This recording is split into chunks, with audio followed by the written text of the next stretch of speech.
Screen दिसते? Screen दिसते हो का? सर. हो.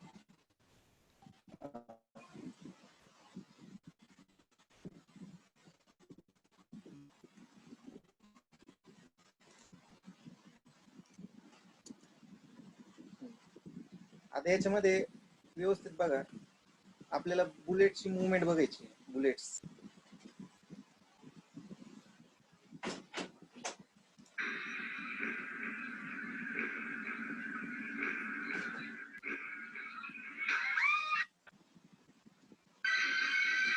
बघितली? बुलेटची मूवमेंट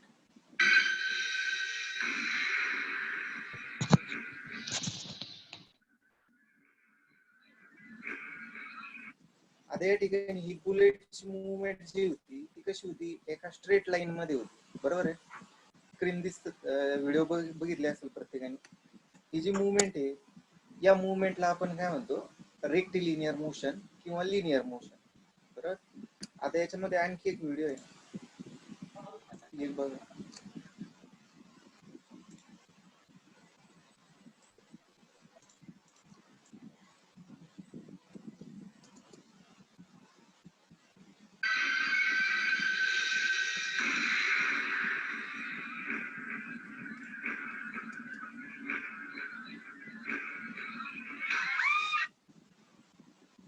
दिसते व्हिडिओ? रॉकेटची व्हिडिओ आहे. नाही सर. नाही दिसत आहे?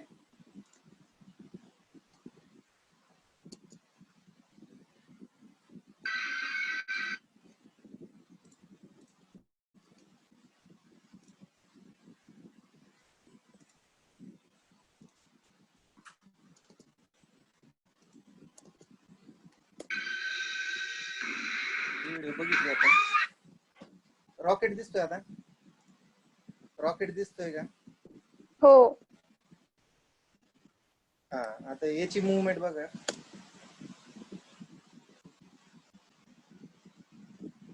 आपल्याला ह्या व्हिडिओ बघून डेफिनेशन तयार करायची आहे, पेपरच्या दृष्टीने खूप महत्वाची आहे. रॉकेटची मोशन जी आहे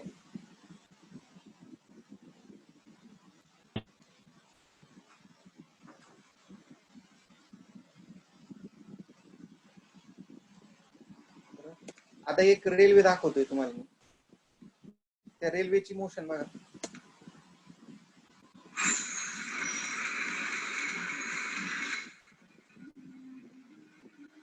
रेल्वेची मोशन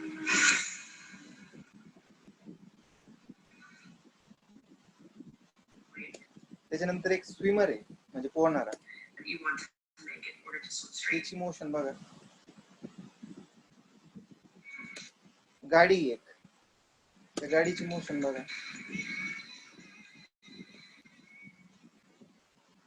स्ट्रेट लाईन मध्ये. आता 26 जानेवारी जी आर्मीची परेड होती त्या परेडची मोशन बघा.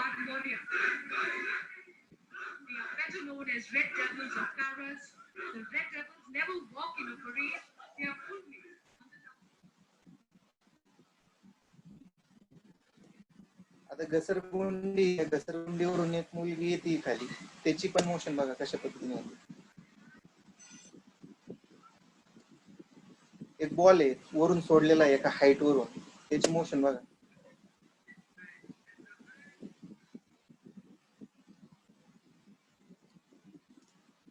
आता या एक्झाम्पल वरून काय शिकले तुम्ही? काय याच्यावरून काय सांगता येईल? प्रत्येकाला डेफिनेशन ही तयार करता आली पाहिजे.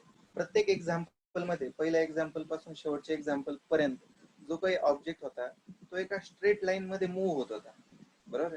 एका स्ट्रेट लाईन मध्ये त्याची मोशन होती. एका पॉइंट पासून दुसऱ्या पॉइंट पर्यंत स्ट्रेट लाईन मध्ये जात होता. म्हणून या मोशनला आपण काय म्हणलोय? लिनियर मोशन किंवा rectilinear motion. Then what is rectilinear motion? Rectilinear motion is nothing but what? The motion which is in straight line. बरोबर? स्ट्रेट लाईन मध्ये जर मोशन असेल तर त्या मोशनला आपण लिनियर मोशन किंवा रेक्टिलिनियर मोशन असं म्हणतो. स्क्रीन शेअर करा बंटी.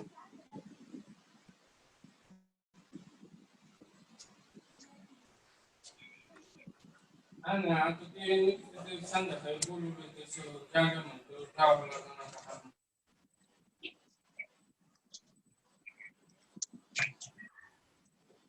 नाही. आता rectilinear motion, the motion of particle along straight line, it's called as linear or rectilinear motion. हे आपण बघितलं, एक्झाम्पल वरूनही बघितलं. परंतु याच्यात करायचं काय आपल्याला? जेवढा काही तुम्ही डायनॅमिक्सचा पार्ट, स्टॅटिकचा पार्ट बघितला, त्याच्यापेक्षा कितीतरी सोपा पार्ट हा डायनॅमिक्स आहे. याच्यावरचे एक्झाम्पल, एक दोन एक्झाम्पल बघितल्यानंतर तुम्हाला कळेल का हा पार्ट जो आहे हा किती सोपा आहे. फक्त याच्यामध्ये सर्वात महत्वाचं आहे फॉर्म्युली खूप महत्वाचे आहे. आणि स्टॅटिक्स मध्ये आपण बघितलं का ऑब्जेक्ट हा तुमचा रेस्ट पोझिशन मध्ये होता. म्हणजे ट्रसचे एक्झाम्पल बघितले, केबलचे एक्झाम्पल बघितले, बीमचे एक्झाम्पल बघितले, किंवा इतर कोणते कोर्स रिलेटेड एक्झाम्पल बघितले आपण, तर त्या प्रत्येक एक्झाम्पल मध्ये तुमचा ऑब्जेक्ट हा रेस्ट कंडिशन मध्ये होता, स्टेबल कंडिशन मध्ये होता. आता हा ऑब्जेक्ट जो आहे हा मोशन कंडिशन मध्ये, लक्षात घ्या, मोशन द्यायची आपल्याला आणि त्या ऑब्जेक्टचा स्टडी करायचं आहे. That is called as dynamic. आता लिनियर किंवा रेक्टिलिनियर मोशन मध्ये या ठिकाणी पहिला पॉइंट आपल्याला स्टडी करायचा आहे तो म्हणजे equation of motion. Equation of मोशनचे या ठिकाणी डेरिवेशन आपल्याला नाहीये, परंतु त्याची फॉर्म्युले जी आहेत इक्वेशन ऑफ, 3 इक्वेशन आहे मोशनचे. पहिलं इक्वेशन जे 12th ला पण तुम्ही स्टडी केलं असेल, 11th-12th ला, s is equal to u t plus 1/2 a t square. हे डिस्टन्स फाइंड आउट करण्यासाठी आपण फॉर्म्युला वापरतो. V is equal to u plus a t आणि v square is equal to u square plus twice s. बऱ्याच जणांनी हा formula पहिले physics मध्ये स्टडी केलेलाही असेल, परंतु याच्यामध्ये याचं ॲब्रिव्हिएशन जर बघितलं तर एस म्हणजे काय, यू म्हणजे काय, टी म्हणजे काय, हे तुम्हाला माहित पाहिजे. हे सगळे तिन्ही फॉर्म्युले आपल्याला या एक्झाम्पल मध्ये वापरायचे आहे. त्याच्यामुळे हे फॉर्म्युले ध्यानात कसे ठेवायचे, ट्रिक्स काय वापरणार तुम्ही, हे पुढच्या लेक्चरला सांगायचं आहे. 3 फॉर्म्युले ध्यानात कसे ठेवणार. S is equal to u t plus 1/2 a t square. बऱ्याच वेळेस आम्ही पेपर चेक करीत असताना असं लक्षात येतं का मुलाला एक्झाम्पल सॉल्व्ह करता येतं, किंवा एक्झाम्पल जे ते कळतं नेमकं काय दिलेलं आहे, काय फाइंड आउट करायचंय, परंतु फॉर्म्युला हा चुकीच्या पद्धतीने त्या ठिकाणी पाठ केल्यामुळं त्यांचे मार्ग त्या ठिकाणी जातात. थोडक्यात S is equal to u t plus 1/2 a t square आहे, तर टीचा जो स्क्वेअर आहे तो चुकून राहून जातो, किंवा यू टी आहे तर टी चुकून राहून जातो. अशा पद्धतीने हे न राहण्यासाठी काय मेथड तुम्ही वापरताल किंवा कशा पद्धतीने ध्यानात ठेवताल, ते पुढच्या लेक्चरला ट्रिक्स काहीतरी ठेवायची आहे किंवा ट्रिक्स बनवायची आहे आणि ती ट्रिक्स पुढच्या लेक्चरला सांगायची. समजा याच्यावरून तुम्ही एक वाक्य बनवू शकता, S is equal to u t plus 1/2 a t square. काहीतरी वाक्य बनवू शकता तुम्ही.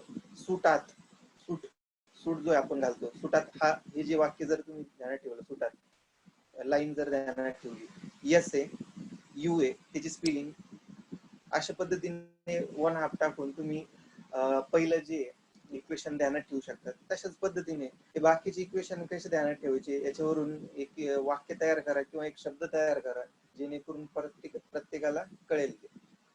किंवा तुम्हाला जर सांगता नाही आली ती ट्रिक्स, तर तुम्ही मला फोन करू शकता, मी तुम्हाला या ठिकाणी बस सगळ्यांना ती ट्रिक्स सांगेल. S is equal to u t plus 1/2 a t square. S म्हणजे डिस्टन्स आहे, यू म्हणजे इनिशियल स्पीड आहे पार्टिकलचा, टी म्हणजे टाइम आहे, बरोबर. व्ही म्हणजे फायनल व्हेलॉसिटी आहे. आता याच्यात इनिशियल व्हेलॉसिटी आणि फायनल व्हेलॉसिटी सर्वात महत्वाचा पॉईंट आहे. जर ऑब्जेक्ट तुमचा रेस्ट मध्ये असेल आणि नंतर व्हेलॉसिटी दिली असेल तर इनिशियल व्हेलॉसिटी 0 येणार आणि फायनल व्हेलॉसिटी जी दिलेली असेल ती येणार. एक्झाम्पल चालू झाल्यानंतर तुम्हाला कळेल. परंतु एक्झाम्पल अशा पद्धतीने दिलेलं आहे की डायरेक्टली स्पीड दिलेला आहे एखाद्या गोष्टीचा, तर ती इनिशियल व्हेलॉसिटी झाली, final velocity you have to calculate. आणि ए म्हणजे काय, ऍक्सलरेशन. आता ऍक्सलरेशन 2 पद्धतीचे असतात, लक्षात व्यवस्थित घ्या. इनिशियल व्हेलॉसिटी, फायनल व्हेलॉसिटी हे वेगवेगळे टर्म जरी असले तरी ऍक्सलरेशन सुद्धा 2 टर्म मध्ये आपण कन्सिडर करतो. एक ऍक्सलरेशन जे पॉझिटिव्ह असतं, लक्षात, पॉझिटिव्ह, आणि एक डिसॅलरेशन जी स्पीड कमी करतं, त्याला आपण रिटार्डेशन असंही म्हणतो. जर समजा तुमच्या ऑब्जेक्टचा स्पीड वाढत असेल तर त्याला आपण ऍक्सलरेट करतो किंवा ऍक्सलरेशन देतो, आणि जर स्पीड कमी होत असेल तर त्याला डिसेलरेशन आपण त्या ठिकाणी देतो किंवा डिसेलरेशन कन्सिडर करतो, जेणेकरून ऑब्जेक्टचं स्पीड कमी होईल. थोडक्यात एक जर एक्झाम्पल घ्यायचं ठरलं तर मी मागेही तुम्हाला सांगितलं होतं, जर समजा एक चोर आहे किंवा चोराची गाडी आहे, ती बँक चोरी करून त्या पर्टिक्युलर बँक पासून निघून गेली त्यांची गाडी, आणि नेहमीप्रमाणे पोलीस 10 सेकंद लेट आले त्या ठिकाणी. 10 सेकंद लेट आल्यानंतर त्या पोलिसांची गाडी चालू झाली कोणत्या पॉइंट पासून, त्या बँकच्या पॉइंट पासून. परंतु त्या पोलिसाला त्या पर्टिक्युलर चोराला धरायचंय, तर मग त्या पोलिसाचा स्पीड किती पाहिजे, ऍक्सलरेशन किती पाहिजे, आणि किती डिस्टन्स जाऊन ते पोलीस जे आहेत ते चोराला धरतील. अशा पद्धतीचे प्रॉब्लेम विचारले जातात पेपरमध्ये. आता हे फॉर्म्युला जर तुम्हाला ध्यानात असतील तर आपल्याला प्रॉब्लेम सॉल्व्ह करायचा आहे, याच्यावरच कुठेही स्टेटमेंट तुम्हाला विचारलं जाणार नाही किंवा याच्यावरच डिरिव्हेशन विचारलं जाणार नाही, परंतु हे फॉर्म्युले जे फॉर्म्युले महत्वाचे ते ध्यानात ठेवा. पहिला प्रॉब्लेम आपण या ठिकाणी बघतोय, घ्या खाली खाली घ्या. त्या पहिल्या प्रॉब्लेम मध्ये एक कार दिलेली आहे. एक्झाम्पल व्यवस्थित वाचा प्रत्येकाने मन लावून, काय काय दिलेलं आहे त्याच्यामध्ये ते बघा. त्याच्यामध्ये अ मोटरिस्ट आहे, travel with a speed of 54 kilometre per hour. KMPH म्हणजे kilometre per hours. A motorist travel with 54 kilometre per hour when he observed that a traffic light. व्यवस्थित इमॅजिन करा आता काय काय दिसतंय तुम्हाला. जर कळत नसेल तर डायग्राम बघा. एक कार आहे, ती 54 किलोमीटर पर आवर ने ट्रॅव्हल करते किंवा ट्रॅव्हल होते, आणि तो ड्रायव्हर जो आहे तो सिग्नल बघतोय. बरं, he observe that a traffic signal. जेव्हा त्याचा आणि ट्रॅफिक सिग्नल मधलं अंतर 240 मीटर असेल. व्यवस्थित इमॅजिनेशन करा, समजायला एकदम सोपं आहे. 240 मीटर एवढं डिस्टन्स असतं. अहेड ऑफ हिम, त्याच्या पुढे turns a red that traffic light is time to stay red for 24 second. तो बघतो जेव्हा त्यांच्या मधलं डिस्टन्स 240 मीटर असेल का तो ट्रॅफिक लाईट जो आहे तो 24 सेकंड साठी रेड झालेला असतो. बघा आता व्यवस्थित, 24 सेकंड साठी रेड. रेड साईन काय इंडिकेट करते, स्टॉप, आणि ग्रीन साइड काय इंडिकेट करे, मूवमेंट किंवा go away from you. 24 second साठी रेड साइन असतं. If motorist wish to pass the light without stopping just as it turns green again. म्हणजे तो ड्रायव्हर जो आहे तो काय इमॅजिन करतो का आपल्याला गाडी थांबवायची नाहीये, आपला स्पीड कमी करायचा आहे, जेणेकरून 24 सेकंद मध्ये न थांबता आपली गाडी डायरेक्टली पुढे निघून जाईल. बरोबर आहे. आता कोणताही ड्रायव्हर गाडी तुम्ही चालवता असेल किंवा टू व्हीलर चालवता असेल तर तुम्ही जर पुढे सिग्नल बघितला असेल, सिग्नल कमी सेकंदचा असेल तर तुम्ही कोणताही ड्रायव्हर असा विचार करणार नाही का आपली गाडी एकदम फास्ट घेऊन त्या ट्रॅफिक सिग्नल जवळ थांबून आणि परत गाडी चालू करून पुढे जाऊ, असं विचार करणार नाही. तर तो काय विचार करेल, गाडीचा स्पीड कमी करू आपण, जेणेकरून तो ट्रॅफिकचा सिग्नल निघून गेल्यानंतर आपण विदाऊट गाडी थांबता गाडी त्या ठिकाणी पास केली असेल किंवा पास करून जाऊ. आता याच्यामध्ये तुम्हाला एक्झाम्पल कळायला असेल नेमकं आता याच्यामध्ये काय काय दिलेलं आहे, परंतु फाइंड आउट काय करायचंय बघा आता. Determine the required uniform deceleration. आता सर्वात महत्वाचं या ठिकाणी त्यांनी स्पीड दिलेला आहे, तो स्पीड आपल्याला काय करायचा आहे, कमी करायचा आहे. लक्षात घ्या, कमी करायचा आहे म्हणजे ऍक्सलरेशनच्या विरुद्ध गोष्टी या ठिकाणी द्यायच्या आपल्याला, म्हणजे डिसॅलिरेशन द्यायचंय of the car and also the speed with which he cross the light signal. Signal किती स्पीड मध्ये तो क्रॉस करतो ही आपल्याला त्या ठिकाणी फाइंड आउट करायचं आहे. एक्झाम्पल इमॅजिनेशन प्रत्येकाला झालेलं असेल, झालेलं नसेल तर डायग्राम व्यवस्थित बघा. तुम्हाला मी या ठिकाणी मॉडेल दाखवू शकत नाही, परंतु डायग्राम व्यवस्थित बघा. ही डायग्राम मध्ये ही कार तुम्हाला दिसते. कार 54 किलोमीटर पर आवर्सने त्या ठिकाणी ट्रॅव्हल होते, बरोबर, चालते. आता 54 किलोमीटर पर आवर आहे, आपल्याला कन्व्हर्जन त्याचं करायचंय मीटर पर सेकंड मध्ये. आता किलोमीटरचं कन्व्हर्जन मीटर मध्ये जर केलं आपण तर 1000 मल्टिप्लाय करावं लागेल त्याला, बरं, आणि डिवाइड बाय आवर आहे, त्याचं सेकंड मध्ये कन्व्हर्जन करायचं असेल तर 33,600 ने मल्टिप्लाय करावं लागेल, म्हणजे 60 मल्टिप्लाय बाय 60 आपल्याला करावं लागेल. हे जर मल्टिप्लिकेशन केलं आपण तर एक टर्म येते 5/18 जी आपल्याला प्रत्येक एक्झाम्पल मध्ये वापरायची आहे.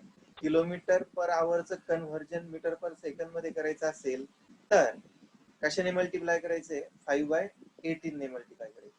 आता 54 ला 5/18 ने जर मल्टिप्लाय केलं तर काय भेटतं आपल्याला? 15 मीटर पर सेकंड.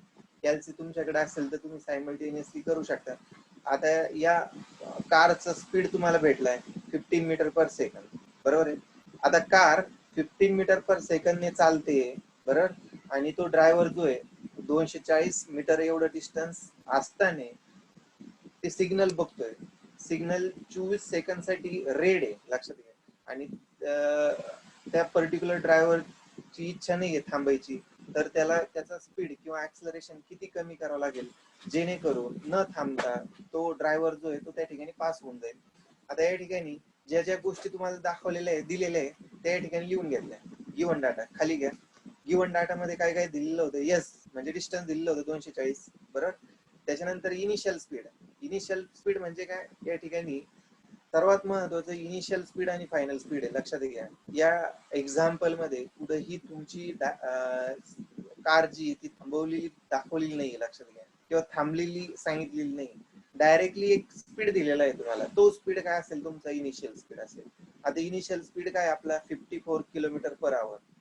आता 54 किलोमीटर पर आवरचं कन्व्हर्जन आपण केलं 15 मीटर पर सेकंड. युनिट खूप महत्वाचं युनिट राहिलं त्या ठिकाणी लिहायचं, युनिट प्रत्येक वेळेस लिहायचंय. आता गिवन डाटा मध्ये इनिशियल स्पीड तुम्ही लिहिला 15 मीटर पर सेकंड, त्याच्यानंतर टाइम दिलेला आहे त्यांनी. आता टाइम जरी त्या ठिकाणी व्हेकलचा नसला तरी तो कशाचा आहे? त्या ठिकाणी सिग्नलचा आहे. आणि ते सिग्नल कशाला कोरिलेटेड? त्या पर्टिक्युलर कारला. आणि किती स्पीड आहे त्या ठिकाणी? 24 सेकंड, बरोबर. या तीन गोष्टी व्यतिरिक्त दुसऱ्या कोणत्याही गोष्टी त्या ठिकाणी दिलेल्या नाहीये, लक्षात घ्या. प्रॉब्लेम जर तुम्ही व्यवस्थित वाचला असेल तर त्याच्यामध्ये या तीन व्यतिरिक्त काही दिलेलं नाही. तर फाइंड आउट करायला लावलेले आहे त्यांनी डिसॅलरेशन आणि व्हेलॉसिटी, बरोबर. आता या तीन गोष्टी आहे. यस तुमच्याकडे आहे, यू तुमच्याकडे आहे, आणि टी तुमच्याकडे आहे. पहिलं पेज काढा, पहिलं पेज बंटी, पहिलं पेज. आता तीन इक्वेशन आहे, डायरेक्टली कोणतंही इक्वेशन चालू करायचं नाहीये, लक्षात घ्या. सर्वात महत्वाचं चॅलेंज किंवा सर्वात महत्वाचं टार्गेट हे असतं मुलांचं, नेमकं कोणत्या इक्वेशन पासून चालू करायचंय. S is equal to u t plus 1/2 a t square ने चालू करायचंय, V is equal to u plus a t ने चालू करायचंय, V square is equal to u square plus twice S ने चालू करायचंय. तर त्यासाठी गिव्हन डाटा व्यवस्थित बघून घ्यायचंय. आता या एक्झाम्पल मध्ये एस दिलेला आहे तुम्हाला, यू दिलेला आहे तुम्हाला, आणि टी दिलेला आहे, बरोबर. तुम्हाला फाइंड आउट काय करायचंय? डिसॅलरेशन कॅल्क्युलेट करायचं, बरोबर, म्हणजे ए कॅल्क्युलेट करायचंय. आता कोणत्या कोणत्या किमती दिलेल्या आहे तुम्हाला? यू दिलेला आहे, एस दिलेला आहे, आणि टी दिलेला आहे. इक्वेशन व्यवस्थित कन्सिडर करायचे, इक्वेशन व्यवस्थित बघून घ्यायचे. हे तीन गिव्हन डाटा वापरून आपण तिसरी किंमत कशी फाइंड आउट करू? आता तीनही इक्वेशन मध्ये ए आहे, लक्षात घ्या, फाइंड आउट करायला. परंतु खालचे दोन जे इक्वेशन आहे त्याच्यामध्ये व्ही आहे, लक्षात घ्या. तो व्ही जो आहे तो व्ही आपल्याला दिलेला नाही, लक्षात घ्या. म्हणून आपण S is equal to u t plus 1/2 a t square हा फॉर्म्युला वापरणार, ज्याच्यामध्ये एस दिलेला आहे आपल्याला, यू दिलेला आहे आपल्याला, टी दिलेला आहे आपल्याला, आणि ए कॅल्क्युलेट करायचा. असे चार किमती खाली घ्या. एस ची किंमत त्या ठिकाणी पुट अप करायची आहे. इक्वेशन बघा, S is equal to u t plus 1/2 a t square हा फॉर्म्युला वापरला. एस ची किंमत त्या ठिकाणी 240 पुट केली आपण. एक्झाम्पल किती सोपं आहे बघा, फक्त आणि फक्त इक्वेशन महत्वाचं आहे ते ध्यानात ठेवा. S is equal to u t plus 1/2 a t square, S टाकला 240, यू ची किंमत टाकली 15 जी कन्वर्ट केलेली आहे, मल्टिप्लाय बाय टी ची किंमत 24 दिलेली आपल्याला टाइम ती टाकली, प्लस 1/2. ए जो आहे ए may be acceleration, A may be retardation or deceleration. It will be depend upon its sign. Sign त्याचं चिन्ह जे येतं त्याच्यावरून आपण कन्सिडर करणार आहे डिसेलरेशन आहे का ऍक्सलरेशन. आता या ठिकाणी ए आहे तसंच ठेवला जो आपल्याला फाइंड आउट करायचा आहे. टी ची किंमत 24 जी दिलेली आहे तुम्हाला, 24 किंमत टाकली. आता या इक्वेशनचा व्यवस्थित विचार करा, फक्त आणि फक्त एकच अननोन आहे, बरोबर. आता जर कॅल्सी तुमच्याकडे ईएस असेल तर डायरेक्टली तुम्ही हा व्हेरिएबल टाकून इक्वेशन फाइंड आउट करू शकता. जर नसेल, एम एस असेल तुमच्याकडे तर सेपरेटली सॉल्व्ह करा. 240 आहे तसंच ठेवायचं. 15 मल्टिप्लाय बाय 24 करायचंय आणि ते बरोबर चिन्हाच्या पलीकडे घ्यायचंय, राईट साईडला घ्यायचंय. या ठिकाणी 1/2 multiply by A multiply by 24 square हे सगळं सॉल्व्ह करून एक अननोन जो आहे तो एका साईडला घ्यायचा, बाकी सगळे राईट साईडला घ्यायचे. ए तुमचा येतो निगेटिव्ह 0.416 मीटर पर centimetre square, sorry metre per second square. हे झालं ऍक्सलरेशन तुमचं. परंतु हे आलेलं ऍक्सलरेशन कसं आहे, डिसॅलरेशन आहे. का डिसॅलरेशन आहे? कारण की या ठिकाणी साईन त्याचं कसं आहे, निगेटिव्ह आहे. लक्षात घ्या.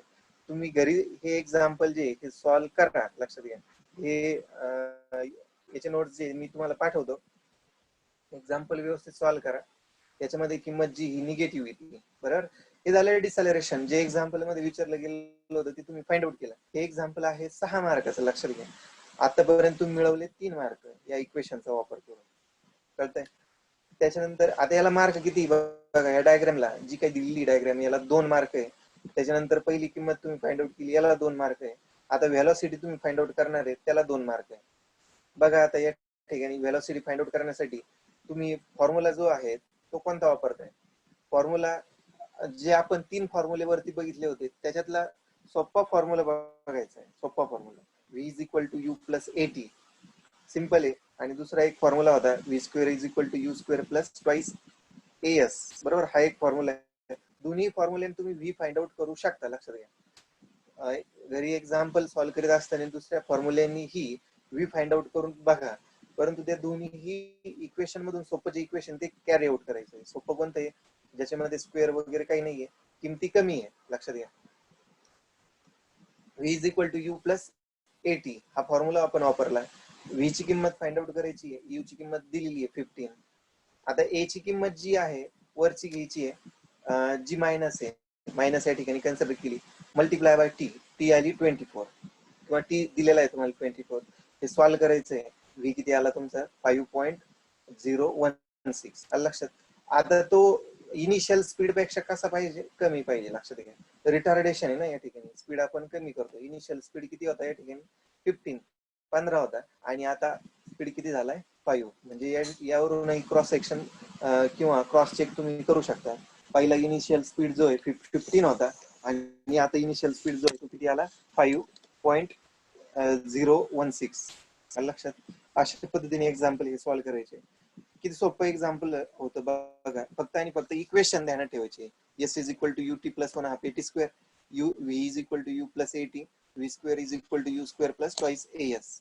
हे फॉर्म्युले जे आहे हे खूप महत्वाचे. लक्षात घ्या, तुम्हाला कोणत्याही क्षणी जरी विचारले गेले तरी ते फॉर्म्युले सांगता आले पाहिजे. ते फॉर्म्युले ध्यानात ठेवण्यासाठी काय ट्रिक्स तुम्ही वापरताल किंवा काय इक्वेशन तयार करताल, काय शब्द तयार करताल, हे पुढच्या लेक्चरला सांगायचंय. त्याच्यानंतर पुढचं एक्झाम्पल आपल्याला बघायचंय. खाली घ्या पुढचं एक्झाम्पल. पुढच्या एक्झाम्पल मध्ये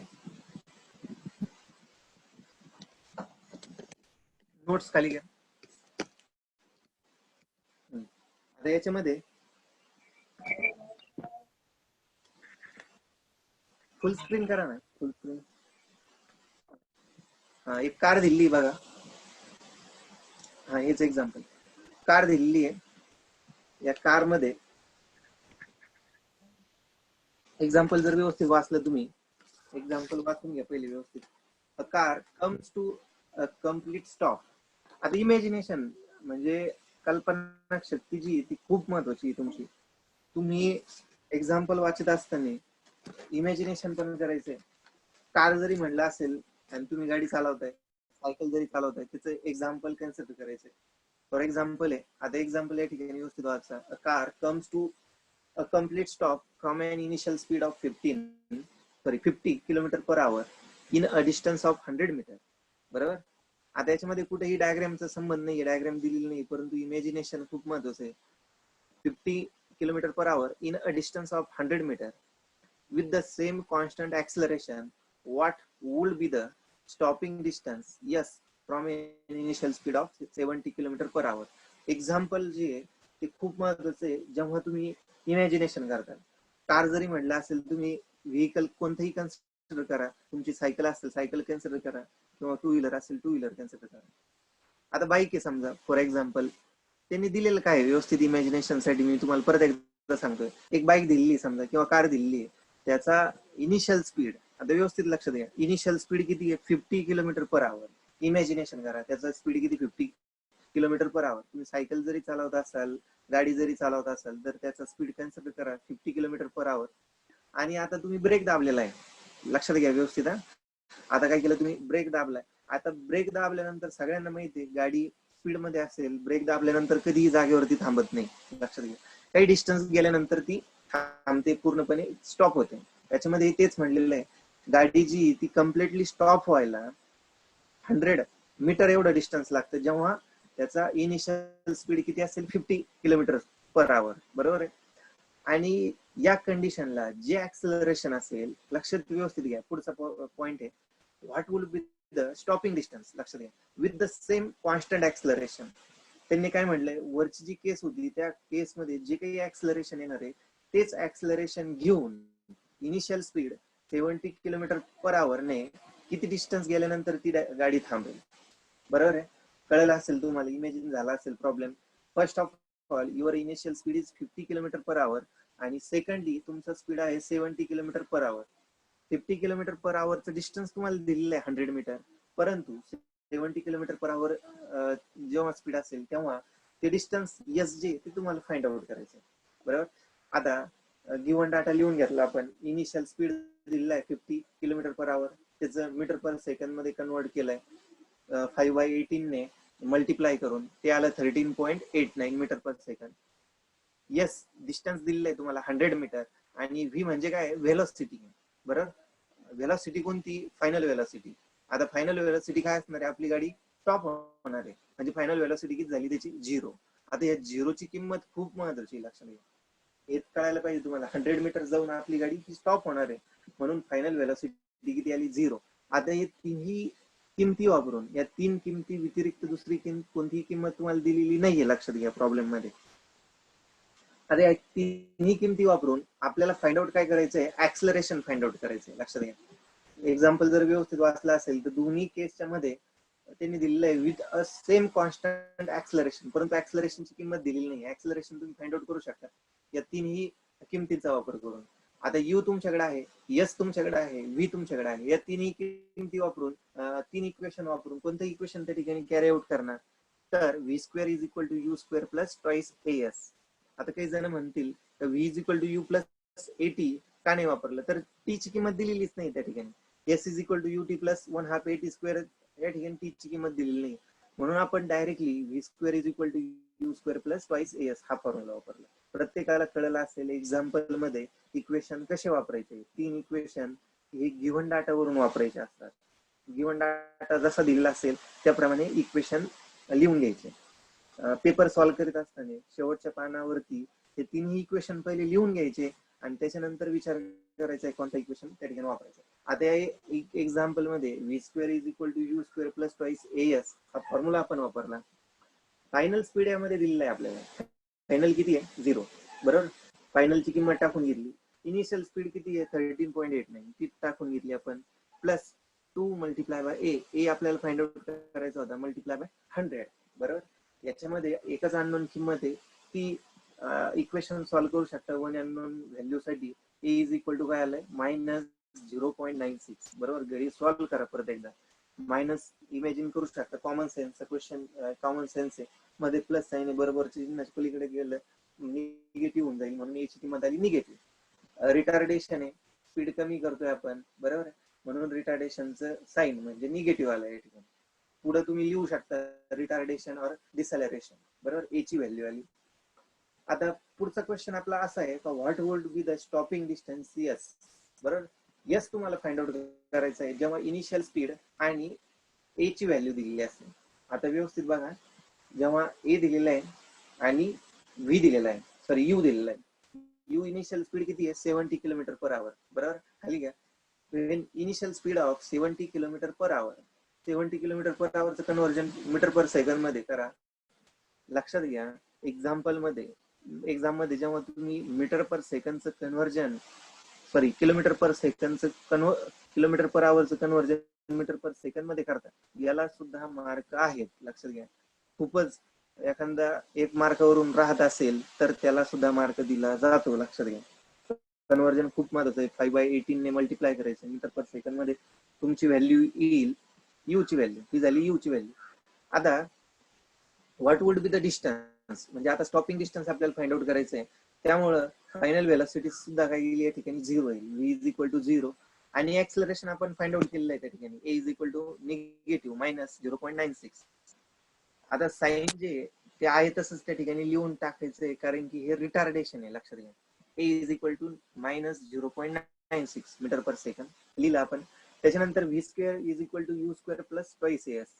या टी ची किंमत कुठेही दिलेली नाही आपल्याला, म्हणून दोन इक्वेशन सुरुवातीच्या आपण वापरणार नाही. जे s is equal to u t plus 1 half a t square, त्याच्यामध्ये टी चा संबंध येतो, आणि v is equal to u plus a t, त्याच्यामध्ये टी चा संबंध येतो. ते टी चे दोन इक्वेशन वापरायचे नाही. Directly we will go to the third equation, that is v square is equal to u square plus twice s. त्याच्यामध्ये व्ही ची किंमत परत एकदा 0 टाकायची, इनिशियल व्हेलॉसिटी 19.44 ती टाकायची, स्क्वेअर करायचं प्लस 2 मल्टिप्लाय बाय ए ची व्हॅल्यू त्या ठिकाणी टाकली आपण, आणि यस जे हे आपल्याला फाइंड आउट करायचं, यस आहे तसं त्या ठिकाणी मांडून घेतलं. बरोबर, यस ची किंमत पॉझिटिव्ह येणार आहे, कारण की दोन इक्वेशन आहे, त्याच्यामध्ये एक इक्वेशन जर निगेटिव्ह आलं, बरोबर चिन्हाच्या पलीकडे गेलं तर ते पॉझिटिव्ह होऊन जाईल. यस आपला आला 196.92 मीटर. 6 मार्काचं एक्झाम्पल आहे. कधी कधी 4 मार्काला ही विचारलं जातं, ए फाइंड आउट करण्यासाठी आणि डिस्टन्स फाइंड आउट करण्यासाठी. हे अडचण नसेल तुम्हाला, हे नोट्स जे मी तुम्हाला तुमच्या ग्रुपवरती परत एकदा पाठवतो. हे अडचण असेल तर तुम्ही कधी कॉल करू शकता, व्हॉट्सअपला मेसेज टाकू शकता. हे झाला यस कॅल्क्युलेट झालं. असे एक्झाम्पल किंवा सेम एक्झाम्पल सॉल्व्ह करायचे बुक्स मध्ये बघा, सेम एक्झाम्पल त्या पद्धतीने सॉल्व्ह करा. काही जर अडचण आली तर विचारा. त्याच्यानंतर पुढचा जो पार्ट आपल्याला बघायचा आहे तो म्हणजे व्हेरिएबल ऍक्सलरेशन. पहिल्या पेज वरती जा, 20 पहिल्या पेज वरती. आता जेव्हा पहिला पार्ट आपला कम्प्लीट झाला, when equation of motion s is equal to u t plus 1 हे 3 इक्वेशन वापरून एक्झाम्पल सॉल्व्ह करायचे आपल्याला. बरोबर, त्याच्यानंतर पुढचा जो पार्ट आहे तो म्हणजे व्हेरिएबल ऍक्सलरेशन. जेव्हा ऍक्सलरेशन हे व्हेरिएबल असेल किंवा त्या ठिकाणी डिस्टन्स व्हेरिएबल असेल, व्हेलॉसिटी व्हेरिएबल असेल, तेव्हा ह्या व्हॅल्यू ज्या आहे, एस ची व्हॅल्यू असेल, डिस्टन्सची व्हॅल्यू असेल, व्हेलॉसिटीची व्हॅल्यू असेल, ऍक्सलरेशनची व्हॅल्यू असेल, ही कशी फाइंड आउट करायची. एकदम सोपं एक्झाम्पल आहे बघा. या ठिकाणी व्हेलॉसिटीचा फॉर्म्युला आहे v is equal to dx plus dt. सगळ्यांना माहिती आहे, फिजिक्स मध्ये तुम्ही शिकलाय असाल 12th ला. V is equal to dx plus dt. आणि ऍक्सलरेशन जर फाइंड आउट करायचं असेल तुम्हाला तर या ठिकाणी dv बाय dt हा फॉर्म्युला आहे. आता हे सगळं कशावरून फाइंड आउट करणार आपण, हे डिस्प्लेसमेंटच्या इक्वेशन वरून किंवा डिस्टन्सच्या इक्वेशन वरून. डिस्टन्सच्या इक्वेशनला जर डेरिव्हेटिव्ह केला आपण, डिस्टन्सच्या इक्वेशनचा जर डेरिव्हेटिव्ह घेतला तर आपल्याला काय भेटतं, व्हेलॉसिटी dx बाय dt करून. बरोबर, आणि व्हेलॉसिटीच्या इक्वेशनला जर व्हेलॉसिटीच्या इक्वेशनचा जर डेरिव्हेटिव्ह घेतला आपण तर काय भेटतं आपल्याला, ऍक्सलरेशन भेटतं. बरोबर, आपल्याला 3 महत्वाची व्हॅल्यू आहे. एक डिस्टन्सची व्हॅल्यू आहे म्हणजे एक्स ची व्हॅल्यू, त्याच्यानंतर दुसरं व्हेलॉसिटीची म्हणजे व्ही ची व्हॅल्यू, आणि तिसरी म्हणजे ऍक्सलरेशनची ए ची व्हॅल्यू. बरोबर, या 3 व्हॅल्यू आल्या डेरिव्हेटिव्ह करून. आता जर आपल्याला व्हाईस वर्सा जायचं असेल, खालून वरती जायचं असेल, ऍक्सलरेशन वरून व्हेलॉसिटी कॅल्क्युलेट करायची असेल तर काय करावं लागेल आपल्याला, ऍक्सलरेशनचं इंटिग्रेशन घ्यावं लागेल विथ रिस्पेक्टिव्ह टाइम. आणि व्हेलॉसिटी आल्यानंतर व्हेलॉसिटीचं कन्व्हर्जन जर समजा आपल्याला डिस्प्लेसमेंट मध्ये करायचं असेल, डिस्टन्स मध्ये करायचं असेल, तर त्या ठिकाणी व्हेलॉसिटीचं काय करावं लागेल आपल्याला, इंटिग्रेशन घ्यावं लागेल. लक्षात हे ध्यानात ठेवा. पहिले v is equal to dx plus dt, a is equal to dv by dt. खाली घ्या. तिसरा प्रॉब्लेम बघा, तिसरा प्रॉब्लेम खाली घ्या, घ्या खाली. हा, हे एक्झाम्पल बघा. याच्यामध्ये एक इक्वेशन दिलंय. हे इक्वेशन किंवा अशा पद्धतीचे प्रॉब्लेम जे हे पेपर मधले खूप वेळेस विचारले जातात. तुम्ही मागचे क्वेश्चन पेपर जर बघितले तर प्रत्येक वेळेस, जवळपास प्रत्येक वेळेस हे एक्झाम्पल जे हे पेपर मध्ये विचारले गेलेले आहे. एक्झाम्पल व्यवस्थित बघा. The motion of a particle is defined by. आता ही मोशन किंवा डिस्प्लेसमेंट किंवा डिस्टन्स तुम्हाला दिलेले, x is equal to t cube minus 6t square plus 9t plus 5. आता हे इक्वेशनच्या फॉर्मात दिलेले आहे, t cube minus 6t square plus 9t plus 5. बरोबर, वेअर आता वेअर त्यांनी या ठिकाणी इक्वेशन इलॅबोरेट केलेलं आहे. एक्स म्हणजे काय, x is nothing but the displacement which is measured in metre, आणि टी म्हणजे काय, टाइम इन सेकंड. बरोबर, त्याच्या व्यतिरिक्त काही नाही याच्यामध्ये. आता फाइंड आउट काय करायला लावलेलं आहे बघा, डिटरमाइन टाइम ऍट विच, सर्वात महत्वाचं, खूप महत्वाचं आहे बघा, determine time at which velocity becomes 0. बरोबर, टाइम फाइंड आउट करायचा आहे जेव्हा व्हेलॉसिटी किती असेल, 0 असेल. आणि आणखी फाइंड आउट करायला लावलंय तुम्हाला, also determine velocity and acceleration when t is equal to 5 second. बरोबर, आता काय करायचंय, एक्झाम्पल मध्ये जे काही इक्वेशन दिलेलं असेल ते इक्वेशन आहे तसं लिहून घ्यायचं. लक्षात घ्या, प्रत्येकाने एक्झाम्पल मध्ये जे इक्वेशन दिलेलं असेल ते आहे तसं लिहून घेतलं, याला मार्क आहे. लक्षात घ्या, दिल्यानंतर याचा डेरिव्हेटिव्ह घ्यायचा आहे. डिस्प्लेसमेंटचा डेरिव्हेटिव्ह तुम्हाला व्हेलॉसिटी देतो, म्हणजे v is equal to d x by d t. एक्सचा जर डेरिव्हेटिव्ह घेतला तर काय भेटेल तुम्हाला बघा, 3t क्यूबचा डेरिव्हेटिव्ह जर घेतला 3t स्क्वेअर येईल. बरं, मायनस 6t स्क्वेअरचा जर डेरिव्हेटिव्ह घेतला तर 12t येईल, आणि 90चा डेरिव्हेटिव्ह जर घेतला तर 9 येईल. बरोबर, 5चा डेरिव्हेटिव्ह 0 कॉन्स्टंट येतो. आता या ठिकाणी व्हेलॉसिटीचं इक्वेशन आलं 3t square minus 12t plus 9. बरोबर, त्याच्यानंतर ऍक्सेलरेशन फाइंड आउट करण्यासाठी व्हेलॉसिटीचं काय करावं लागेल आपल्याला, या ठिकाणी डेरिव्हेटिव्ह घ्यावं लागेल. मग ऍक्सेलरेशनचं डेरिव्हेटिव्ह, ऍक्सेलरेशन फाइंड आउट करण्यासाठी व्हेलॉसिटी जर डेरिव्हेटिव्ह घेतला तर 3t स्क्वेअरचा डेरिव्हेटिव्ह येईल 6t, आणि 12tचा डेरिव्हेटिव्ह येईल 12 फक्त. मग ऍक्सेलरेशनचं इक्वेशन आलं 6t मायनस 12. लक्षात आलं, या ठिकाणी एक्स ची इक्वेशन आलं आपल्याला, व्ही चं इक्वेशन आलं, आणि ए चं इक्वेशन आलं. बरं, हे तिन्ही इक्वेशन फाइंड आउट केल्यानंतर आता प्रॉब्लेम मध्ये व्यवस्थित बघा, see the problem, determine time at which velocity becomes 0. बघा, आता पहिला पॉइंट किंवा पहिला पार्ट जो आहे तो एक्झाम्पलचा, व्हेलॉसिटी 0 जेव्हा असेल तेव्हा टाइम किती असेल हे फाइंड आउट करायला लावला. नाऊ पहिला पॉइंट बघा, now t is equal to what when v is equal to 0. आता आपल्याला कन्सिडर काय करायचंय, सेकंड इक्वेशन कन्सिडर करायचं. सेकंड इक्वेशन नंबर बघा, एक्स डेरिव्हेटिव्हचं डिस्प्लेसमेंटचं इक्वेशन जे आहे त्याला 1 म्हणा, व्हेलॉसिटीचं इक्वेशन जे आहे त्याला 2 म्हणा, आणि ऍक्सेलरेशनचं इक्वेशन जे आहे त्याला 3 म्हणा. आता या ठिकाणी पहिल्यांदी टी फाइंड आउट करायचं आहे when v is equal to 0.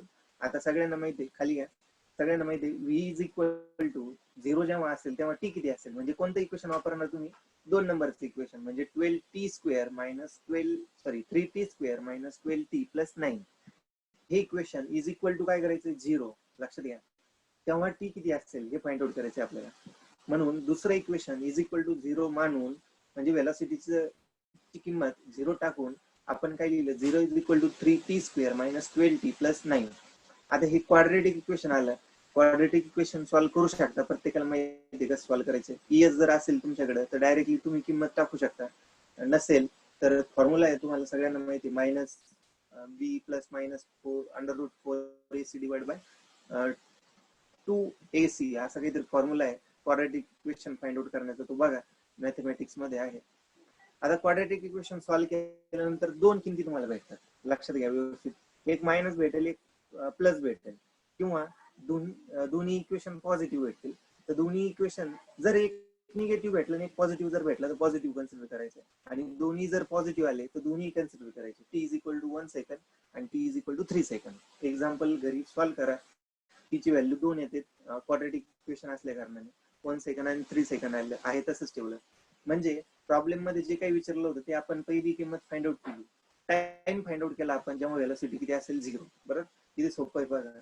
आता दुसरा 2 नंबर काय फाइंड आउट करायचे तुम्हाला, वाचा व्यवस्थित, determine velocity and acceleration when t is equal to 5 second. आता वरचा जो पार्ट आहे तो सोडून द्या. लक्षात घ्या, आपल्याला व्हेलॉसिटी फाइंड आउट करायची आहे जेव्हा टी किती असेल 5 सेकंड. एक्झाम्पल मध्ये आपण व्हेलॉसिटीचं इक्वेशन लिहिलेलं आहे, ऍक्सेलरेशनचं इक्वेशन लिहिलेलं आहे. बरोबर, आपल्याला या ठिकाणी फाइंड आउट काय करायचंय, व्हेलॉसिटी आणि acceleration when t is equal to 5 second. पहिल्यांदा व्हेलॉसिटीचं इक्वेशन आपण लिहून घेतलं, v is equal to 3t square minus 12t plus 9. बरोबर, आहे तसं इक्वेशन लिहून घेतलं. फक्त आणि फक्त टी ची किंमत त्या ठिकाणी पुट केली. टी ची किंमत किती आहे, 5 सेकंड. ती पुट केल्यानंतर v किती भेटतोय आपल्याला, 3t स्क्वेअर आहे, टी च्या जागी 5 टाका, 12t आहे, टी च्या जागी 5 टाका, सॉल्व्ह करा कॅल्सीचा वापर करून. v ची किंमत भेटली तुम्हाला 24 मीटर पर सेकंड. लक्षात आलं, त्या ठिकाणी 24 भेटला v वरचं इक्वेशन वापरून. आता वरच इक्वेशन वापरायचं आहे ऍक्सलरेशनचं, जे फाइंड आउट करायचंय तुम्हाला. ऍक्सलरेशनचं इक्वेशन वापरायचंय आणि टी ची किंमत 5 टाकायची. ऍक्सलरेशनची इक्वेशन काय आहे 6t मायनस 12. 6t मायनस 12 करा आणि टी ची किंमत टाका 5 आणि मायनस 12 करा. टी ची किंमत 5 टाकल्यानंतर ऍक्सलरेशन तुम्हाला भेटतं त्या ठिकाणी 18. बरोबर. 5 मल्टिप्लाय बाय 6 खाली घ्या, खाली घ्या सर. 18 त्या ठिकाणी व्हॅल्यू येते. खाली घ्या, खाली बंटी.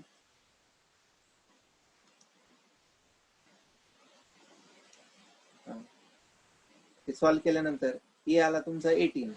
आता या ठिकाणी तिन्ही किमती तुम्ही फाइंड आउट केलेल्या आहे. टी फाइंड आउट केला पहिल्या पार्ट मध्ये, व्ही फाइंड आउट केला व्हीचं इक्वेशन वापरून, आणि ए फाइंड आउट केला ऍक्सलरेशनचं इक्वेशन वापरून. बरोबर. आता या ठिकाणी हे झालं व्हेरिएबल इक्वेशनचा प्रॉब्लेम. आता आपण या ठिकाणी थांबणार आहे. हे नोट्स जे हे मी तुम्हाला पाठवतो, परत एकदा व्यवस्थित बघा प्रत्येकाने, आणि प्रत्येक इक्वेशन जे आहेत ते सॉल्व्ह करा. त्याच्या रिलेटेड जे काही प्रॉब्लेम असेल ते सॉल्व्ह करा. शेवटचा आपला प्रॉब्लेम जो आहे तो वेळ जर असेल आपल्याकडे तर कॅरी आउट करू आपण. द्या खाली शेवटचा प्रॉब्लेम. सेम प्रॉब्लेम आता जसा घेतलेला होता, फक्त डेरिव्हेटिव्हच्या जागी ऍक्सलरेशन त्या ठिकाणी घ्यायचं. शेवटचा प्रॉब्लेम आहे, 5 मिनिटं लागतील फक्त. परत एकदा बघा प्रॉब्लेम व्यवस्थित. Particle moves on a straight line with an acceleration of a is equal to 4t square minus 2. The particle is 2 meter to the left of origin when t is equal to 0. बरोबर. हा पहिला part झाला. When t is equal to 2 seconds, particle is at 20 meter to the left of origin. थांबायचं तर carry out करायचं. पुढच्या लेक्चरला वेळ किती राहील ते बघा.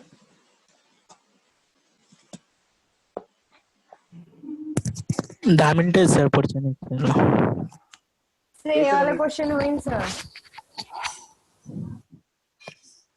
ठीक आहे.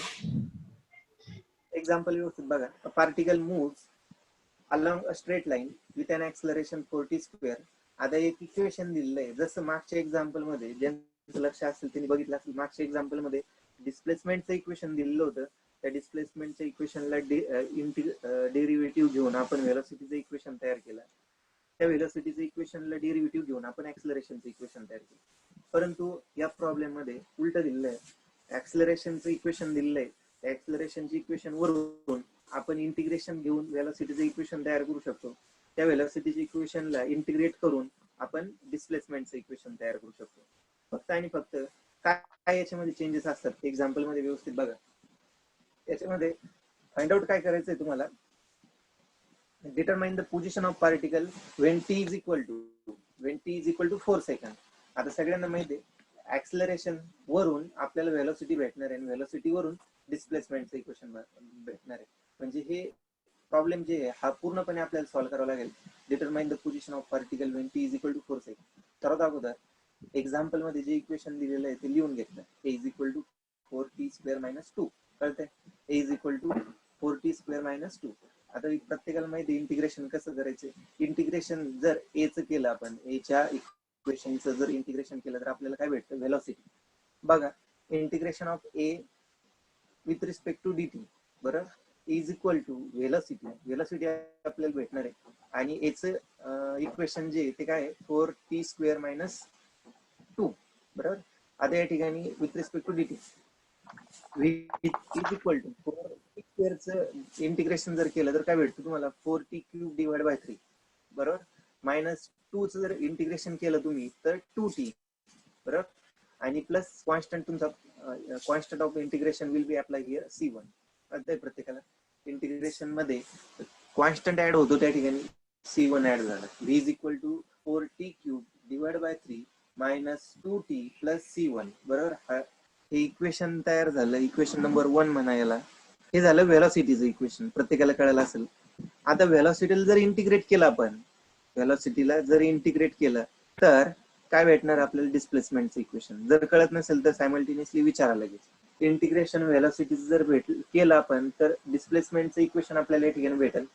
बघा आता व्हेलॉसिटीचं इक्वेशन काय सांगतं आपल्याला 4t cube divide by 3 minus 2t plus c1 बरोबर. ती टाकून घेतली आपण. आता याचं इंटिग्रेशन आपल्याला करायचंय. 4t क्यूब डिवाइड बाय 3 चं इंटिग्रेशन आपल्याला काय भेटेल 4t race to 4 divide bye 12 बरोबर. आणि सॉल्व्ह करून काय भेटतं आपल्याला t raise to 4 divide by 3. ज्यांना इंटिग्रेशन माहिती त्यांना कळलं असेल. 4 भागिले त्या ठिकाणी करून परत एकदा 3 त्या ठिकाणी येईल. 4 4 कट होऊन बरं. t raise to 4 divide by 3 केलं आपण. त्याच्यानंतर 2t जो आहे त्याचं इंटिग्रेशन करा. किती आलं 2t चं integration 2t square divide by 2. 2 2 परत कट झाला. राहिला काय t स्क्वेअर प्लस c1 चं इंटिग्रेशन काय येईल c1t बरोबर. आणि प्लस c2 दुसऱ्यांदा आपण इंटिग्रेट करतो म्हणून दुसरा कॉन्स्टंट त्या ठिकाणी ऍड झाला c2. आता before going to the actual problem we have to find out here c1 and c2. c1 आणि c2 फाइंड आउट करायचं आहे. c1 आणि c2 फाइंड आउट करण्यासाठी एक्झाम्पल व्यवस्थित थोडं वरतीच राहून दे. एक्झाम्पल पण दिसल असं ठेव. एक्झाम्पल पण दिसल अशा पद्धतीने ठेव. हा या ठिकाणी c1 आणि c2 फाइंड आउट करण्यासाठी एक्झाम्पल जर व्यवस्थित बघितलं तर ऍक्सलरेशनचं इक्वेशन दिल्यानंतर त्यांनी काय म्हटलंय बघा. Particle is at 2 metre to the left side. Sign खूप महत्वाचं आहे या ठिकाणी. ओरिजिन पासून कुठे येतो लेफ्ट साइडला आहे. When t is equal to 0. T जेव्हा 0 असेल तेव्हा तुमचा पार्टिकल हा 2 मीटर वरती लेफ्ट साइडला बरं. जेव्हा पार्टिकल हा लेफ्ट साइडला असेल तर तो निगेटिव्ह घ्यायचा आहे. जेव्हा तो राईट साइडला असेल तेव्हा तो पॉझिटिव्ह घ्यायचा आहे बरं. मग आता या ठिकाणी वरच्या प्रॉब्लेमच्या स्टेटमेंट वरून आपण काय लिहिलं बघा. त्या प्रॉब्लेमच्या स्टेटमेंट वरून when t is equal to 0 x is equal to काय मायनस 2 मीटर. तो लेफ्ट साइडला आहे म्हणून t is equal to काय x is equal to काय लिहिलं मायनस 2 मीटर. आता 2 नंबरचं इक्वेशन बघायचे. 2 नंबरचं इक्वेशन काय सांगतात आपल्याला x is equal to t raise to 4 divide by 3 minus t square plus c1t plus c2 बरोबर. आता t ची किंमत किती आहे 0 आहे लक्षात घ्या. t ची किंमत किती 0 आणि x ची किंमत किती आहे मायनस 2. पुट करा त्या ठिकाणी x ची किंमत आली मायनस 2. सायमल्टेनियसली व्यवस्थित बघा या ठिकाणी इक्वेशन 2 पण बघायचंय आणि खाली जे लिहिलंय ते पण बघायचं. x ची व्हॅल्यू आली मायनस 2 आणि t रेस टू 4 आहे. t ची व्हॅल्यू किती ऑलरेडी 0 आहे म्हणून 0 परत पुढे आला t परत एकदा 0. c1t आहे. t आला परत एकदा 0 प्लस c2 बरं. सगळे 0 आले. c2 आला. c2 ची व्हॅल्यू आली मायनस 2. कळतंय प्रत्येकाला कळलं असेल. c2 ची व्हॅल्यू किती आली मायनस 2. त्याला ब्रॅकेट करा बरोबर. आता ब्रॅकेट केल्यानंतर पुढं प्रॉब्लेम जर व्यवस्थित बघितला तुम्ही प्रॉब्लेम मध्ये परत पुढचं स्टेटमेंट आहे बघा. t 0 झाल्यानंतर वेन पुढे बघा and t is equal to 2 second particle is at 20 metre to the left side from the origin. जेव्हा t 0 असेल तेव्हा 2 मीटर आहे आणि जेव्हा t 2 सेकंड असेल तेव्हा पार्टिकल किती पुढे जातो 20 मीटर एवढा पुढे जातो. परंतु तो कोणत्या साईडला लेफ्ट साईडला. म्हणून खाली बघा व्यवस्थित एक्झाम्पल वरून आपण काय लिहिलं t is equal to 2 second आणि x इज इक्वल टू किती 12 मीटर. परंतु हा कसा घेतला निगेटिव्ह कारण की तो कुठे जातो लेफ्ट साईडला. आता या ठिकाणी परत एकदा इक्वेशन नंबर 2 कन्सिडर करायचं. इक्वेशन नंबर 2 आणि खाली जे सॉल्व्ह केलेलं आहे ते सायमल्टेनियसली दोन्ही बघा. x किती या ठिकाणी x किती आहे x is equal to minus 20 लिहिला या ठिकाणी इज इक्वल टू. आता t ची व्हॅल्यू 0 नाही आहे. t ची व्हॅल्यू 2 आहे. ती पुटअप करा. t ची व्हॅल्यू 2 पुट केली त्याचा raise to 4 divide by 3 minus परत t स्क्वेअर आहे म्हणजे 2 चा स्क्वेअर येईल प्लस c1t आहे म्हणजे c1 मल्टिप्लाय बाय 2 येईल आणि c2 ची व्हॅल्यू आपण ऑलरेडी कॅल्क्युलेट केली ती पुटअप करायची मायनस 2 बरोबर. हे सॉल्व्ह करायचं. याच्यामध्ये बघायचं एकच अननोन आहे म्हणजे c1 अननोन आहे. ते जर सॉल्व्ह केलं तर c1 ची किंमत किती आली 9.67. ही पण कशी ती निगेटिव्ह बरं. आता c1 आला तुमचा c2 आला तुमचा बरं. c1 आणि c2 हे कशामध्ये पुट करायचंय इक्वेशन नंबर 3 मध्ये पुट करायचं. इक्वेशन नंबर 2 मध्ये पुट करायचंय. इक्वेशन नंबर 2 व्यवस्थित बघा. इक्वेशन नंबर 2 काय सांगतो तुम्हाला x is equal to t raise to 4 divide by 3 minus t square plus c1t plus c2 बरोबर. मग आता या ठिकाणी x is equal to t raise to 4 divide by 3 म्हणजे काय करायचंय पुट तुम्हाला c1 ची व्हॅल्यू पुट करायची c2 ची व्हॅल्यू पुट करायची. दोन्ही व्हॅल्यू हे निगेटिव्ह आहे लक्षात घ्या. वरचे इक्वेशन आणि खालचं इक्वेशन म्हणजे इक्वेशन नंबर 2 आणि इक्वेशन नंबर सायमल्टेनियसली बघा. इक्वेशन नंबर 2 आणि इक्वेशन नंबर 3. C1 ची व्हॅल्यू पुट केली 9.67 आणि C2 ची व्हॅल्यू पुट केली -2. बरोबर. मग आता x is equal to directly टीच्या फॉर्म मध्ये इक्वेशन तुम्हाला भेटलं, त्याला इक्वेशन नंबर 3 आपण म्हटलं. तुम्हाला या प्रॉब्लेम मध्ये फाइंड आउट काय करायचं होतं बघा. Determine the position of particle at t is equal to 4 second. आता टीच्या फॉर्म मध्ये जे काही इक्वेशन भेटलं असेल त्या टी ची व्हॅल्यू काय करायची, पुट करायची इक्वेशन नंबर 3 मध्ये. कळलं असेल प्रत्येकाला. x इज इक्वल टू टीच्या फॉर्म मध्ये जे काही इक्वेशन आहे त्याच्यामध्ये टी ची व्हॅल्यू किती, 4 सेकंड पुट करा. खाली घ्या. टी ची व्हॅल्यू जर पुट केली तर x इज इक्वल टू, खाली घ्या शेवटचं पेज. हा, टी इज इक्वल टू काय भेटतं तुम्हाला बघा. टी ची व्हॅल्यू 4 पुट करा इक्वेशन नंबर 3 मध्ये, तर x इज इक्वल टू काय भेटलं, 28.65 मीटर. कळतंय. तेच तुम्हाला या ठिकाणी फाइंड आउट करायचं होतं. असे एक्झाम्पल 6 मार्काला 4 मार्काला पेपर मध्ये विचारले जातात. हे जे एक्झाम्पल होते हे 6 मार्काचे एक्झाम्पल होते. ते नोट्स मी परत एकदा ग्रुपला पाठवतो तुमच्या. काही अडचण असेल तर पुढच्या लेक्चरला विचारा.